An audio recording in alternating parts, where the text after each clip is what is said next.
Vous écoutez ce podcast sur votre trottinette électrique. Bonjour, c'est Bertrand, votre coach web. Bienvenue dans ce nouvel épisode du podcast, épisode 522. Bon, ça me fait rire cette histoire de trottinette électrique.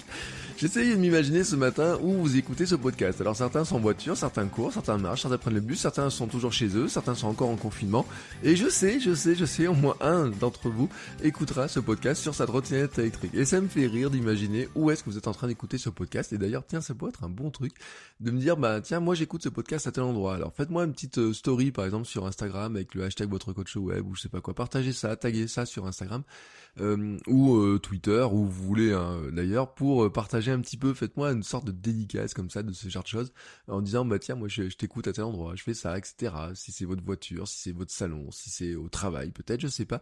Tiens, ça m'amuserait de voir où vous écoutez ça. Et si c'est sur votre trottinette électrique, n'oubliez pas de faire aussi la photo. Bon, j'espère que surtout vous avez la forme, la patate, de l'énergie, la pêche, que vous êtes plein d'idées, que vous avez envie de développer votre marque sur internet, vous avez envie de développer votre marque personnelle, vous avez envie de développer vos projets, faire savoir au monde entier que vous avez des compétences, que vous avez envie de l'aider, enfin pas tout le monde, certaines personnes dans ce monde, vous avez envie de les aider, que vous avez envie de les distraire peut-être, vous avez envie de leur apprendre des choses, vous avez envie de les faire progresser, les transformer, peut-être même d'ailleurs certains. En tout cas, vous avez envie de créer du contenu et vous savez que je suis là pour vous aider, c'est la mission que je me suis donnée à travers votre coach web, c'est comment vous aider à créer du contenu, comment développer votre marque personnelle, comment arriver à structurer autour de ça un business qui peut vous faire gagner un petit peu d'argent ou carrément vous aider à vivre de ce contenu. Bon, ce matin, vous pardonnerez ma voix qui gratte un petit peu, ça gratouille, donc il y a peut-être des moments où vous allez sentir ça comme ça un petit peu. Je suis désolé, je sais pas pourquoi ça gratouille. En tout cas, bon, je vais essayer de tenir le cap de l'épisode. Aujourd'hui, je vais vous parler en fait du choix de choisir et de pourquoi j'ai arrêté hier, je l'ai annoncé hier, pourquoi j'ai décidé d'arrêter mon dernier podcast qui s'appelait Créer un podcast génial maintenant. Bah oui, c'est le podcast, le dernier né de ma famille de podcasts. Et voilà, et quelqu'un m'a dit oui c'était bébé, etc. Je dis oui, oui mais bon, sauf que ce bébé-là on peut le tuer. Et donc j'ai tué mon bébé, Créer un podcast génial maintenant. C'est facile à tuer un podcast, j'ai enregistré un dernier épisode hier et j'ai dit voilà c'est le dernier, au revoir, bye. Point final, il s'appelle Point final d'ailleurs. J'ai expliqué hier dans le podcast pourquoi je fermais ce podcast, mais en fait je voudrais vous donner en fait une explication un petit peu différente. On va changer d'axe aujourd'hui un petit peu. Je voulais vous parler du choix mais aussi de la stratégie, de tactique, et je vais en fait le faire en illustrant mon cas. Je vais vous raconter en fait un petit peu certaines parties de l'histoire, de pourquoi finalement vous allez comprendre ce podcast, d'où il venait, etc. Et ce que ça doit vous interpeller sur l'histoire de les stratégies, les tactiques, et que parfois, il faut savoir, il faut accepter que quelque part, on se plante, on se trompe, et que plutôt que de continuer à se tromper, il vaut mieux savoir à quel moment il faut s'arrêter. Bon, d'abord, nous allons replacer le contexte. Moi, je suis un créateur de contenu depuis 25 ans. Au départ, c'était mon activité de nuit, souvent, vraiment, pendant très longtemps, c'était mon activité de nuit. Je gagnais de la pub, j'avais des bannières pubs sur mes sites. J'avais un travail à côté. J'ai essayé donc le salariat pendant très longtemps. Et puis, il faut avouer un truc, c'est que je suis pas doué pour ça, voilà, franchement. Et puis, la dernière expérience était tellement mal terminée que, quelque part, j'ai dit non, je veux plus être salarié. Alors, j'ai basculé vers le freelancing, des missions freelance. Et avouons-le, c'est que même si je suis assez efficace dans le domaine, même si je suis capable de faire pas mal de choses, même si je l'ai fait pendant très longtemps, j'en connais aussi, vous voyez, les limites. J'ai travaillé très longtemps en agence web, donc je sais exactement quelles sont les limites de créer des sites pour d'autres personnes, etc. Et donc, on va pas dire que c'est ce qui me fait le plus kiffer, c'est pas là-dessus que j'ai envie de construire le plus de choses. Et on va dire que si je me sentais pas extrêmement doué pour être salarié, je me sens pas extrêmement doué sur le long terme non plus pour être un freelance de long terme. Vous voyez, on va dire un petit peu ça. Donc mon ambition est de basculer, de vivre à 100% de la création de contenu, de construire une vie créative et sportive équilibrée, de profiter de ma femme, de ma fille, de la maison. Vous voyez, d'avoir un rythme comme ça et de vraiment de basculer d'un monde où finalement ma création de contenu était soutenue par des activités annexes à devenir vraiment, vous voyez, que cette création de contenu soit soutenue par elle-même. Ce qui pose maintenant la question de comment y arriver. Et ceci nous amène donc à la stratégie. Alors la stratégie c'est toujours la même, c'est développer une marque personnelle, j'en ai parlé dans l'épisode de la semaine dernière, créer du contenu, construire une audience de super fans, c'est-à-dire de gens qui vont vraiment adorer ce contenu et aussi la marque, le ressenti de la marque, comment ils vont ressentir la marque personnelle et comment finalement ils vont vous adorer vous, hein, vraiment vous. C'est pas votre contenu qu'ils adorent au final, c'est vous, hein, ils sont fans de vous. Hein. Après, au bout d'un moment, c'est ça que vous cherchez. Et donc, après, c'est de se dire, comment est-ce qu'on rentabilise finalement cette audience qui a été créée, ce trafic qui s'est créé, cette audience qui s'est créée. Trafic et audience, c'est pas tout à fait la même chose. Hein. Je vous rappelle que quand moi je parle d'audience, je parle vraiment d'audience de personnes dont vous avez le contact, soit parce qu'ils sont inscrits à une newsletter, soit parce qu'ils sont inscrits sur vos réseaux sociaux, et encore que, on est un peu dans le trafic, mais vraiment de l'audience que vous êtes capable d'échanger avec elle facilement, notamment parce que, par exemple, vous pouvez avoir récupéré son mail ou son numéro de téléphone, vous la connaissez, vous connaissez peut-être son prénom, vous savez ce qu'elle fait, ou alors elle a acheté des choses, etc. Bref, donc vraiment, hein, il y a des notions un peu différentes. Donc, dans certains cas, on pourrait dire on peut vendre de la pub, hein, le format pub peut marcher, etc. Y compris sur les réseaux sociaux, hein, si vous prenez sur le modèle influenceur, etc. Ça peut être par des soutiens à Patreon, et je vous remercie, hein, les patrons qui soutiennent vous qui soutenez le podcast, qui m'amenez beaucoup d'informations. Ça peut être aussi par vendre des formations ou du coaching, ce qui est, soyons honnêtes, hein, vraiment le plus intéressant pour moi, et qui est vraiment le plus intéressant pour vous aussi si vous voulez choisir le même chemin, tout simplement parce qu'une fois qu'une formation est faite et qu'elle se vend, finalement, elle peut se vendre 1 fois, 10 fois, 15 fois, elle ne vous demande pas beaucoup plus de travail, sauf si vous y ajoutez du coaching à l'intérieur, où là il y a une multiplication, mais c'est beaucoup plus gratifiant que d'être obligé de faire tous les jours un nouveau site, ou tous les jours une nouvelle vidéo, pour arriver à gagner quelques dizaines d'euros. Vous êtes toujours obligé de travailler pour générer du flux d'argent, alors que quand vous donnez une formation, si votre formation se vend bien, une fois qu'elle est faite et qu'elle se vend comme ça en régulier, ça vous fait un flux qu'on appelle passif, mais en fait qui est pas vraiment passif, parce que, soyons honnêtes, il faut beaucoup bosser pour vendre une formation. Donc c'est du faux contenu, du faux revenu passif, on va dire. C'est que il faut beaucoup créer de choses pour arriver à créer ces formations-là, mais une fois que vous arrivez à les vendre, quelque part, vous avez une mécanique qui fait que ça va rentrer, etc. Bref, c'est probablement le format le plus intéressant, je le dis, mais en fait, vous devez mixer les tout, hein, c'est-à-dire que vous pouvez mixer du freelance, vous pouvez mixer du coaching, vous pouvez mixer des formations, c'est même intéressant de mixer les deux, parce que ce que les gens vous disent quand vous parlez avec eux en coaching, vous permet de nourrir aussi ce que vous allez faire pour les formations, parce que si une personne vous pose la question, vous pouvez être sûr que toutes les autres personnes, ou presque, il y a beaucoup d'autres personnes qui se posent aussi la question, qui n'osent peut-être pas la poser, ou alors qui n'ont pas les moyens de la poser directement en coaching, et donc finalement les deux se nourrissent l'un l'autre, hein. C'est pour ça que les deux activités se font, hein, l'accompagnement, le coaching, etc. Et c'est vraiment le pan, en fait c'est la face du même pièce, c'est deux faces du même pièce en fait. C'est-à-dire qu'il y a ce que vous vendez à une personne assez cher, et ce que vous vendez à côté à beaucoup de personnes, beaucoup moins cher, mais qu'au final vous le rapportez. Alors il y en a un, il aura la personnalisation, l'autre il aura pas la personnalisation, mais s'il veut la personnalisation, il peut l'avoir, mais en tout cas sans la personnalisation, ça lui permet aussi d'y accéder plus facilement. Bref, vous avez compris un petit peu la logique. Maintenant, après, quand on est parti de ça, il faut trouver un domaine. Hein. Quel domaine d'activité? Alors moi, quand j'ai démarré, le premier domaine dans lequel je pouvais le faire le plus facilement, c'est la création de contenu, le marketing, la communication digitale, la création d'une marque personnelle. Hein. C'est ce que je fais depuis des années. J'ai travaillé en agence web, j'ai travaillé sur mes propres contenus, j'ai développé mes propres contenus, mes propres marques, j'ai développé pas mal de choses. Hein. Ma femme a aussi monté une boutique de vente en ligne de thé. Bon, bref. Donc là-dessus, j'ai des billes. Vous voyez, j'ai beaucoup de billes. On pourrait bien me dire que par ma formation, hein, mes écoles de commerce, mes formations, etc., j'ai toutes les billes pour le faire. Et puis par l'enseignement, parce que j'ai fait à la fac, etc., j'ai toutes les billes pour le faire. Et donc, c'est ce que j'ai fait sur votre coach web, très logiquement, vous voyez. Logiquement, j'ai commencé par ça, parce que c'est le plus logique, c'est ce que je vais faire depuis plus longtemps, et donc j'ai commencé par ça. Et le deuxième domaine dans lequel je me suis positionné, c'est le running, la remise en forme. C'est un domaine qui me vient de mon histoire, de ma perte de poids, et soit dit en passant d'ailleurs, c'est un domaine sur lequel ma marque personnelle, elle a probablement plus de portée, ou en tout cas, elle est je suis plus reconnu sur cette marque personnelle là que sur l'autre marque personnelle autour de la création de contenu. Ce qui peut paraître totalement paradoxal, mais je vous rappelle ce que je vous disais sur la marque personnelle. Il y a ce que vous faites vous pour construire votre marque personnelle, mais il y a surtout le ressenti, comment les gens le ressentent en face.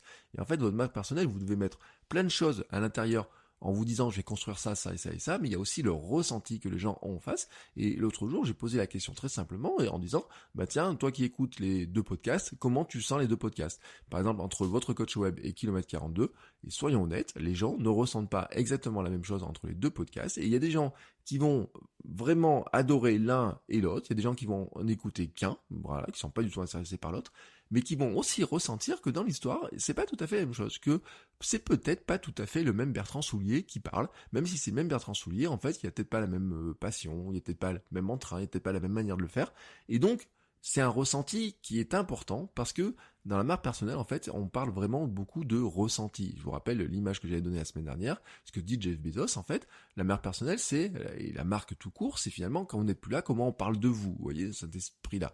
Et donc, quand on parle de moi, on pourrait dire que, souvent, on va dire, ouais, il a de l'énergie, il a ça, il a ça, il a ça, et souvent, ça se rattache plus à mon domaine, on va dire le sport, la remise en forme, l'alimentation, tout ce que je fais autour de ça, que potentiellement juste sur la création de contenu. Donc, on va dire, voilà, ça fait partie de cette marque comme ça, il faut arriver à naviguer, à jongler entre ces différents éléments.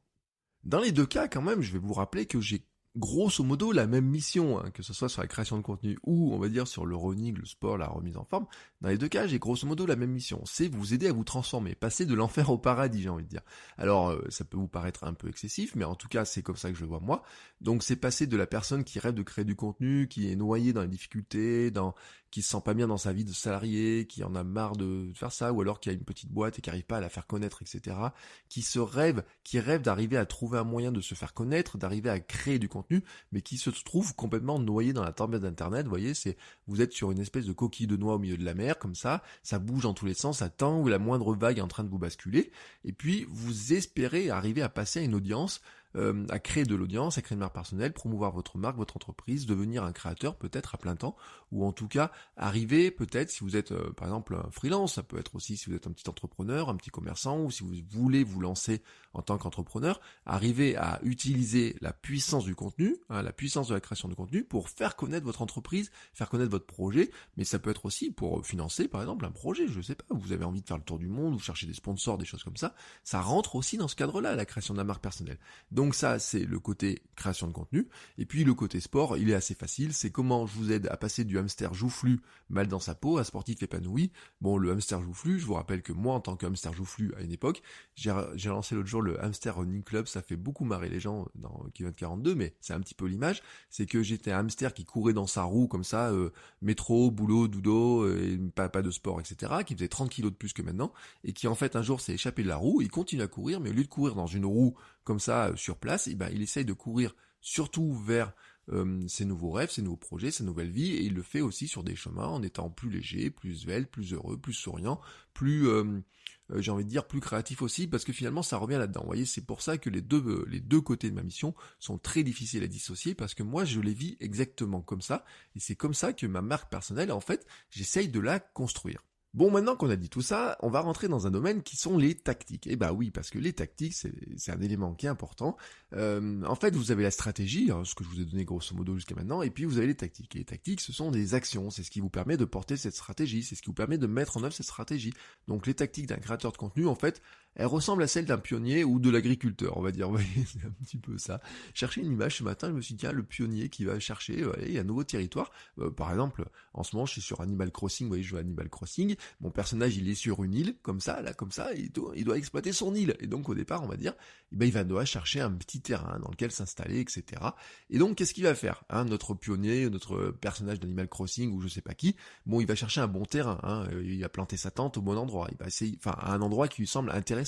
Il va voir s'il y a de l'eau, s'il y a de la bonne terre, il va sonder, il va creuser, il va regarder donc s'il y a peut-être des gens autour pour lui acheter ce qu'il va produire, je sais pas, vous voyez.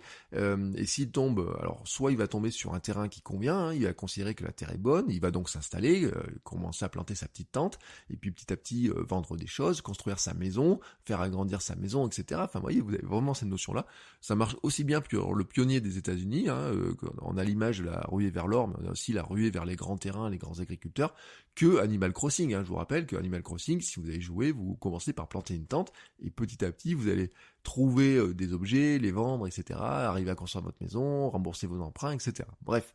Et donc, soit ça marche bien à cet endroit-là, soit, en tout cas pour le chercheur d'or et le chercheur de mon terrain, il part à s'installer ailleurs, parce que finalement, il se dit, je suis pas très bien installé à cet endroit-là, je me suis mal positionné, ou alors la terre est pas bonne, ou alors il y a pas assez de soleil, ou alors il caille trop, ou alors je me suis rendu compte qu'il y avait des gens trop près, que je pourrais pas étendre ma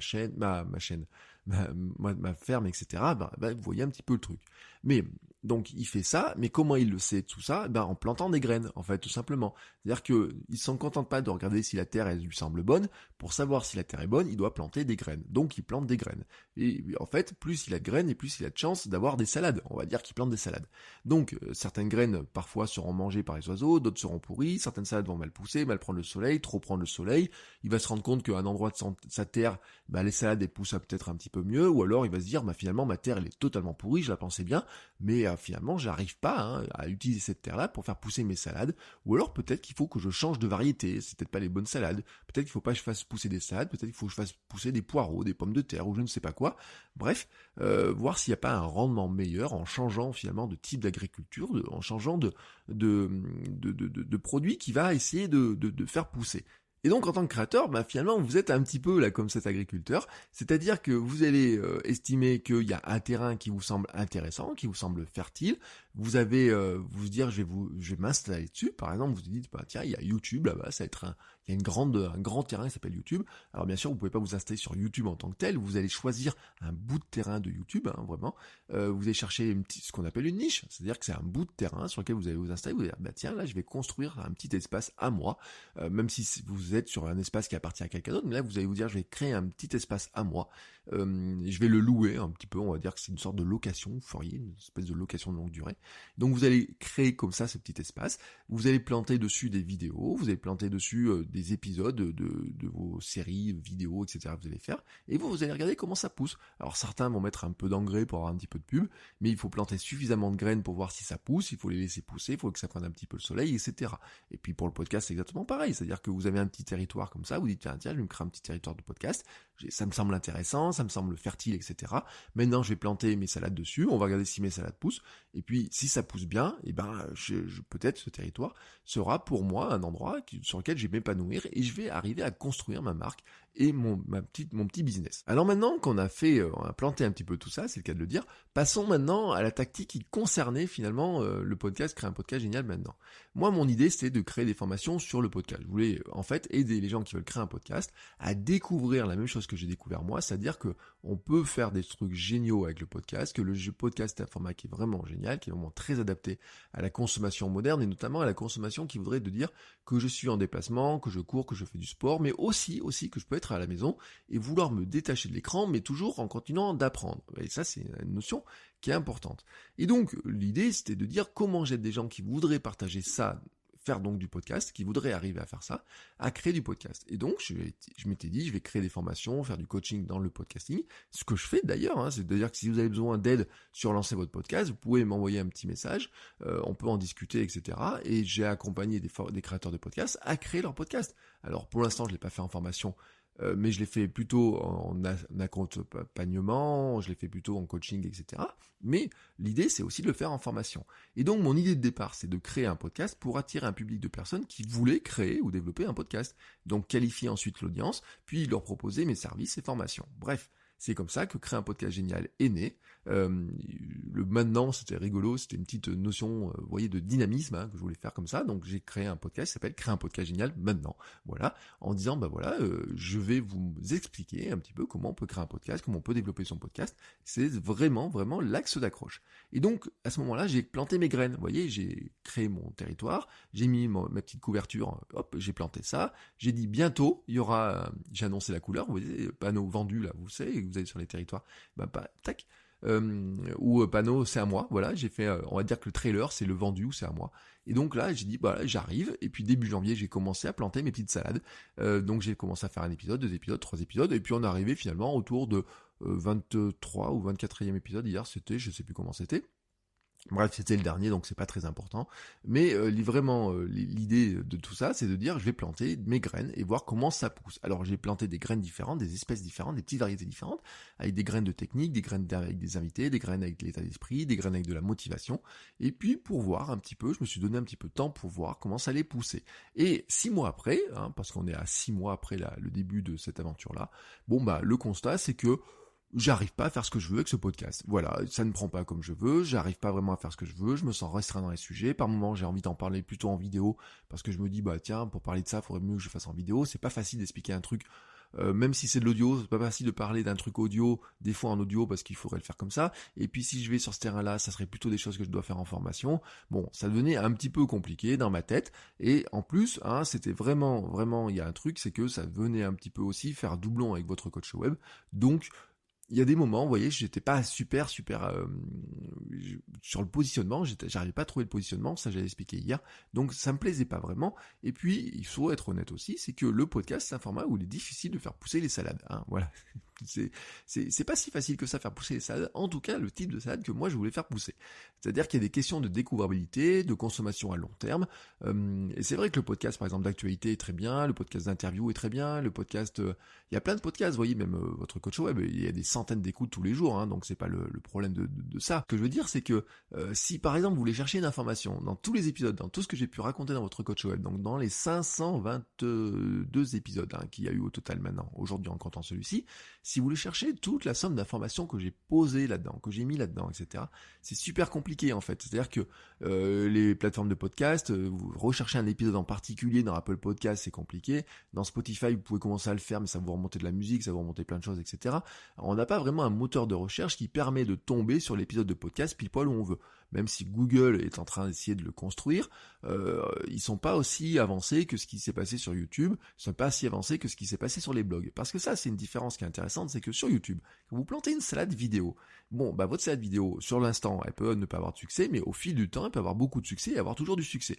Par exemple, j'ai une salade sur une astuce Instagram qui pour moi m'a pris quelques minutes. Je me rends compte que maintenant elle a peut-être 60 ou 70 000 vues cette salade sur YouTube, mais en fait elle en a tous les jours, et tous les jours j'ai des commentaires, etc.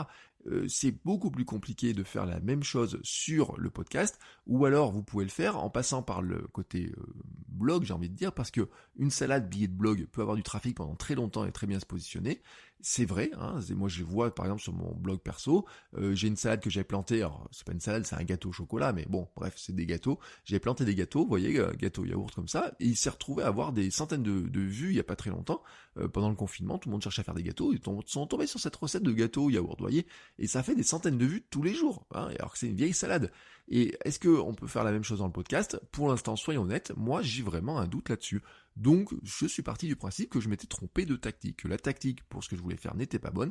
Et puis, en plus, je le dis, c'est que si je veux montrer que je sais faire du podcast, j'ai pas besoin d'avoir un podcast où j'explique que je sais faire du podcast, parce que, en fait, ce que je fais dans Kilomètre 42 ou dans votre coach web suffisent largement à montrer que je suis capable de faire du podcast, que je suis capable de vous aider à structurer un podcast, que je suis capable de vous aider à développer un podcast, que je suis capable d'être la personne qui peut vous aider à franchir le cap, de passer de cet enfer où vous êtes en train de vous dire je veux créer un podcast mais ça me semble insurmontable, à ce paradis où vous dites je suis podcasteur.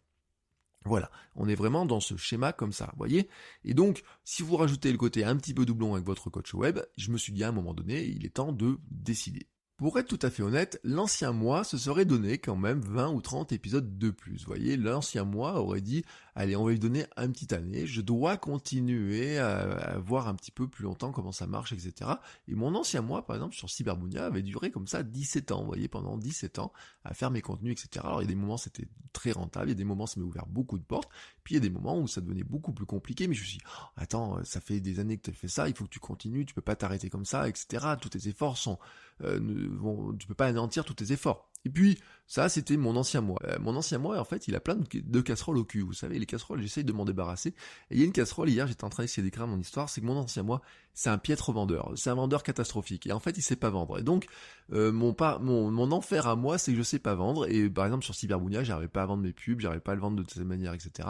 Et sur mes formations, vendre, c'est quelque chose que j'apprends à faire. Vous voyez, j'apprends moi-même à essayer d'être un meilleur vendeur, d'être un meilleur... Et ça me fait plaisir quand il y a des gens qui me disent, ouais, ta page de vente, elle est vachement bien, et puis vous savez, une petite vente qui se fait, etc. par-ci, un truc comme ça. Tiens, ça c'est chouette, ça, tiens, je me suis inspiré de toi pour faire ça.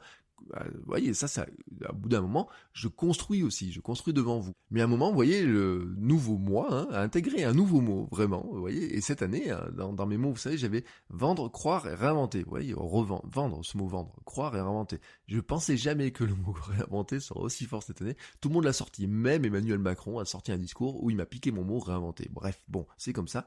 Et là, alors, au début, j'avais remplacé le mot vendre, et puis je me suis dit, je vais le garder maintenant. Et j'ai rajouté le mot choisir. Ah, choisir. Oui, choisir, c'est important. Et donc, j'ai choisi qu'après 6 mois d'expérimentation, je devais finalement fermer cette ferme, créer un podcast génial maintenant, pour finalement créer une autre ferme ailleurs, déplacer ma ferme, ou alors peut-être ne pas rouvrir ma ferme, et peut-être travailler sur l'extension des fermes que j'ai déjà. Voilà, on va dire qu'on va travailler sur l'extension des fermes déjà, et que je vais rajouter une meilleure caractéristique à ma ferme pour mieux la faire fonctionner, et que notamment, c'est la caractéristique de vendre, c'est-à-dire de prendre du temps pour apprendre à mieux vendre, pour être capable de mieux vendre, et pour vous expliquer vous aussi pour mieux vendre, parce que finalement si moi j'arrive à mieux vendre quelque part, je serai capable de vous aider à mieux vendre, et donc je serai capable de mieux vous aider pour faire ce fameux chemin de l'enfer au paradis, de l'enfer étant j'ai envie de créer du contenu mais je n'y arrive pas, ou alors je crée du contenu mais il y a personne qui l'écoute, ou alors je crée du contenu et je gagne pas d'argent alors que je voudrais gagner de l'argent et faire ma vie avec, à le paradis, à je suis un créateur de contenu qui s'éclate en créant du contenu, qui a des fans, etc., et qui arrive à gagner soit un petit peu d'argent pour financer sa passion, soit à gagner suffisamment d'argent pour en vivre. Donc, pour arriver à vous aider à faire ça, il faut que moi aussi, vous voyez, je fasse ce parcours. Et donc, ça veut dire que ma ferme, je dois lui ajouter des talents. Voilà, je dois construire des talents, je dois ajouter des talents, et que j'ai besoin de temps pour le faire, et notamment, ça veut dire que quand on a besoin de temps pour faire un truc, il y a un moment donné dans sa vie, il faut enlever d'autres choses. C'est ce que je dis dans la formation sur les routines, sur les habitudes, etc. C'est-à-dire que quand vous avez besoin de temps quelque part, vous pouvez pas étendre le temps que vous avez, parce que vous avez que 24 heures dans une journée. Dans ces 24 heures dans votre journée, vous avez besoin de sommeil, 7 à 8 heures, on va dire. Vous avez besoin peut-être de travailler, vous avez des déplacements, vous avez besoin de sport, besoin de repos, etc. Donc vous ne pouvez pas allonger la journée, ce qui veut dire que dans votre journée, vous devez enlever des choses pour placer d'autres choses à la place. Donc j'enlève un podcast une journée, un bout de journée de ce jeudi par exemple, en disant maintenant par exemple il va me servir à faire d'autres choses, planter d'autres salades sur d'autres territoires ailleurs, ou alors planter d'autres variétés de salades, ou en tout cas trouver un moyen de rajouter une sorte d'engrais dans ma salade, qui serait par exemple de dire maintenant je sais créer des formations, je sais créer du contenu, je sais faire ça, ça et ça et ça, comment je passe à l'étape suivante, comment je m'améliore dans cette compétence-là de mieux vendre, etc. Voilà, c'est toujours après la même chose. J'ai aussi planté des salades ailleurs, alors si vous me suivez sur YouTube, vous savez que j'ai planté des salades sur YouTube, et je vais continuer à le faire, parce que la stratégie c'est toujours la même, c'est-à-dire que je plante des salades, je change les variétés, mais vous voyez que si vous me suivez sur YouTube, depuis maintenant décembre, je publie une vidéo tous les jours, après je me suis mis à publier une vidéo toutes les semaines, et depuis début janvier, j'ai publié vraiment une vidéo toutes les semaines, alors des fois ça peut être compliqué, et puis je change les variétés, alors des fois c'est la variété c'est productivité, des fois c'est une variété des outils, une fois c'est une variété, alors l'autre jour j'ai planté une variété, elle s'appelle Notion, vous voyez c'est l'outil Notion, j'ai planté une variété sur Notion comme ça et tout, j'ai planté des variétés sur des outils qui s'appellent Morning Fame aussi, tiens, il dit tiens là il y a de la prise, tiens cette variété elle a l'air prometteuse quand même, et puis d'autres variétés, par exemple je vais pouvoir faire des vidéos sur le podcasting, vous voyez ce que je disais dans créer un podcast génial maintenant, je me suis dit je peux le faire en podcast, pourquoi pas. J'étais pas très convaincu par ma petite ferme et par ces variétés que j'ai plantées, mais est-ce que la salade podcast sur YouTube, sur l'espace YouTube, peut être plus intéressante? Et c'est ce que je vais tester. Voilà, c'est ce que je vais tester. Peut-être pas ce week-end, peut-être le week-end d'après, peut-être la semaine d'après, etc. Mais en tout cas, c'est ce que je vais tester, voir comment, si des salades podcast fonctionnent mieux. J'ai déjà une salade podcast qui a été plantée au passage. J'ai commencé à en planter une, de voir un petit peu, voir comment ça faisait, est-ce qu'il y avait de la prise, etc. Et d'ailleurs, ça peut être prometteur. On peut dire que la salade podcast, elle peut être prometteuse. Donc, on va voir si on peut continuer à planter d'autres graines de salade podcast sur YouTube plutôt que de planter des salades podcast sur du podcasting. Voilà, tout simplement. Pourquoi j'ai fermé le podcast, créé un podcast génial maintenant, quel est ce choix, quelle est cette stratégie, quelle est cette tactique. Donc j'ai vraiment, je voulais vous expliquer, alors c'est un peu long, vous pouvez penser comme ça, un peu imagé dans l'histoire, mais c'est exactement comme ça la réflexion que vous devez avoir, et vous pouvez avoir la réflexion sur plein de territoires que vous avez. Par exemple, j'ai aussi placé une ferme sur le mail, vous voyez, alors placé une ferme, on va dire que ma ferme, votre coach web, s'étend sur le mail. Donc là, c'est pareil en fait, c'est comme si j'ai acheté un nouveau tracteur. On va dire que j'en avais marre de bêcher de telle ou telle manière, j'ai acheté un nouveau tracteur, ou j'espère que ce sera un beau tracteur en fait, tout simplement. Et ce mail, c'est quoi? C'est de dire, avant, je plantais beaucoup de salades en audio, avec les épisodes de votre coach web. J'ai planté des salades en vidéo, j'ai planté des salades en Instagram. J'étais pas très convaincu par mes salades sur Instagram. Donc j'ai arrêté mes salades Instagram, hein, sur le compte Instagram votre coach web est arrêté, hein, soyons honnêtes. Mais par contre, j'avais fait des choses comme des mails de curation. Bon, les mails de curation, bon, j'étais pas très satisfait. Vous voyez, c'était ma lettre du vendredi, j'étais pas très satisfait non plus. Donc j'ai arrêté, hein, ça aussi. Et donc, qu'est-ce que j'ai fait? J'ai dit, je vais acheter un nouveau tracteur, et ce nouveau tracteur, ça s'appelait le mail quotidien. Depuis le début juin, je fais du mail quotidien. Et donc dessus, qu'est-ce que je fais? Je plante des belles salades, hein, des belles salades avec de la forte valeur, vous voyez, qui sont pleines de vitamines, pleines d'énergie, qui vous apportent vraiment du sens. Vous voyez, c'est pas des salades pour vous raconter ma vie, c'est des salades pour vous aider vous à progresser, pour vous donner des pistes, pour vous donner de la réflexion, parfois pour vous donner des liens vers des choses que j'ai pu produire, pour vous dire, regardez, celle-là, ça va vraiment vous aider, parfois pour vous donner un état d'esprit, parfois pour vous donner des astuces, des tactiques, etc. Bref, je plante des nouvelles salades comme ça, et si vous voulez recevoir ces nouvelles salades, vous allez sur votrecoachweb.com/email et vous pourrez vous abonner et recevoir les mails quotidiens, dans lequel vraiment, c'est là-dessus que je place maintenant beaucoup plus de valeur, parce que avant je faisais du podcast quotidien, et tous les jours, je vous donnais des informations en quotidien, maintenant je le fais en mail. Voilà, j'ai changé mes formats de contenu, j'ai changé ma manière de faire, et j'estime à un moment donné que mes territoires n'étaient pas ceux que ne fonctionnent pas tout à fait comme je veux, hein, vraiment, voilà, la terre n'était pas aussi bonne que j'espérais, ou en tout cas moi je ne suis pas capable de travailler la terre de la manière dont j'espérais, et donc je change à la fois mes variétés, je change de terre, j'agrandis, j'investis dans un nouveau tracteur, vous voyez, des choses comme ça, mais vraiment le but, c'est d'arriver toujours à écrire, à continuer d'écrire cette histoire-là, et de fuir cet enfer, vous voyez, de ne pas retourner dans l'enfer que j'essaye de fuir depuis des années, c'est-à-dire c'est de ne pas retourner dans le salariat. Et même je vais vous dire un truc, c'est que vous savez, pour reprendre l'image de Sun Tzu, ce que je disais l'autre jour au podcast au patron, il y a un truc, c'est l'image de brûler les bateaux, vous voyez. Je suis en train de brûler des anciens bateaux, vous voyez, qui me retenaient à l'ancien monde, j'ai envie de dire, qui vont me dégager d'autres temps aussi, pour arriver à continuer cette transformation. Et vraiment, l'histoire que je vous raconte là, dans tous les épisodes de votre coach web depuis maintenant 3 ans, puisque mardi, je vous rappelle, c'était les 3 ans de votre coach web, c'est vraiment aussi cette histoire-là de transformation. C'est vraiment l'histoire de... Au départ, j'étais un pur créateur de contenu, on va dire que je faisais ça pour l'artiste, vous voyez, c'est l'artiste. Et maintenant, la question, c'est de dire comment on passe de créateur de contenu à entrepreneur. Comment on passe de créateur de contenu qui finalement finance sa passion, finance un petit peu tout ça par d'autres activités à côté, etc., à créateur de contenu qui est capable d'entreprendre et vivre de ça. Je vous l'ai expliqué, je vous ai donné ma stratégie, je vous ai donné mes tactiques, je vous ai expliqué exactement comment vous pouvez faire exactement vous aussi la même chose, vous voyez, vraiment exactement la même chose. Et là où vous allez pouvoir continuer à suivre l'aventure, je vous le répète, c'est là où il y a maintenant... Ça ne veut pas dire que j'arrête votre coach web, hein, c'est-à-dire que tous les vendredis, il y a toujours le podcast Votre Coach Web qui sera diffusé. Ça va rassurer certains qui... J'ai fait planer un petit peu le doute dans la semaine. Mais vraiment, je continue là-dessus. Je continue aussi Kilomètre 42, qui est mon autre ferme, qui est plutôt orientée sport, running, etc. Mais il y a de la valeur qui va désormais passer sur YouTube et qui va passer aussi sur les mails. Donc vous faites votrecoachweb.com/email, vous mettez le lien dans les notes de l'épisode et vous pouvez vous abonner au mail, recevoir tous les jours un mail avec de la motivation, des conseils, des astuces, des tactiques, des stratégies, etc. pour arriver à créer du contenu, développer votre marque, développer votre audience, développer votre trafic, développer votre état d'esprit aussi. Et dedans, je vous expliquerai aussi, je vous dirai très clairement, tiens, voici comment j'ai réussi à trouver une astuce pour mieux vendre, comment j'ai développé une tactique pour arriver à trouver plus d'audience, pourquoi je me suis installé sur tel ou tel outil, qu'est-ce que j'ai fait, comment j'ai fait, quel outil j'ai développé, etc. Et c'est maintenant, beaucoup aussi va passer par le mail, donc je vous redonne l'adresse, votrecoachweb.com/email. Sur ce, il me reste à renfiler mes petites bottes d'agriculteur et de repartir dans mon monde.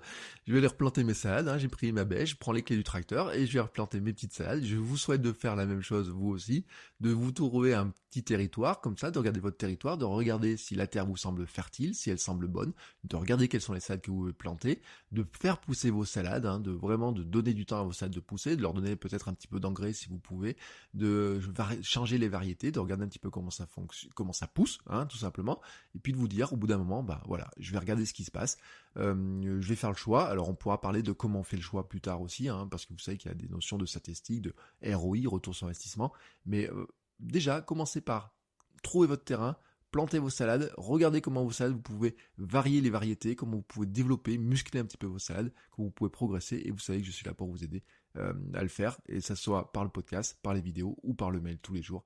Donc on se retrouve là dès maintenant sur tous les autres contenus, et je vous souhaite une très très belle semaine, une très belle fin de semaine, un très bon week-end, et on se retrouve vendredi prochain. Ciao ciao les créateurs.